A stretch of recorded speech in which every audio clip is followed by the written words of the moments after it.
வணக்கம். தலைநகர் சென்னையில் கடந்த சில நாட்களாக ஆபரண தங்கத்தின் விலை தொடர்ந்து உயர்வை சந்தித்து வந்த நிலையில் வாரத்தின் 3வது நாளான நேற்றைய தினம் சற்றே விலை குறைந்து விற்பனை செய்யப்பட்டது.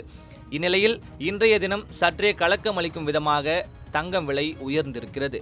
அதன்படி சென்னையில் 22 கேரட் ஆபரண தங்கம் சவரனுக்கு 600 ரூபாய் உயர்ந்துள்ளதால் முதலீட்டாளர்கள், நகைப்பிரியர்கள் மற்றும் இல்லத்தரசிகள் என அனைத்து தரப்பினரும் சற்றே கலக்கம் அடைந்திருக்கிறார்கள்.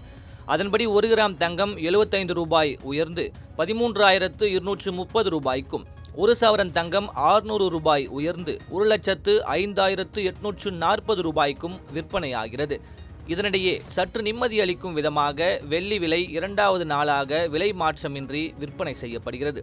அதன்படி 1 கிராம் வெள்ளி 235 ரூபாய்க்கும், 1 கிலோ வெள்ளி 2,35,000த்திற்கும் விற்பனையாகிறது.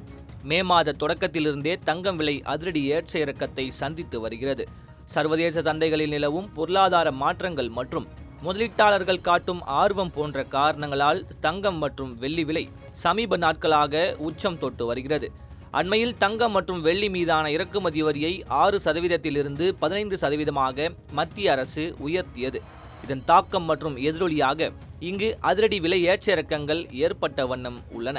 சர்வதேச பொருளாதார மற்றும் அரசியல் சூழல், கச்சா எண்ணெய் விலை, அமெரிக்க டாலருக்கு நிகரான இந்திய ரூபாயின் மதிப்பு, உலக பங்கு சந்தை செயல்பாடு உள்ளிட்டவற்றின் அடிப்படையில் தங்கத்தின் விலை தினமும் நிர்ணயிக்கப்படுகிறது. உலக அளவில் தங்கத்தை இறக்குமதி செய்யும் நாடுகளில் இந்தியா முன்னிலையில் உள்ளதால் இதன் விலையேற்றம் இங்கு அதிரடி கிளப்பும் விதமாகவே அமைந்துள்ளது. இந்நிலையில் நேற்றைய தினம் 22 கேரட் ஆபரண தங்கத்தின் விலை சவரனுக்கு 480 ரூபாய் குறைந்திருந்த நிலையில் இன்றைய தினம் சற்றே கலக்கம் அளிக்கும் விதமாக சவரனுக்கு 600 ரூபாய் உயர்ந்திருக்கிறது.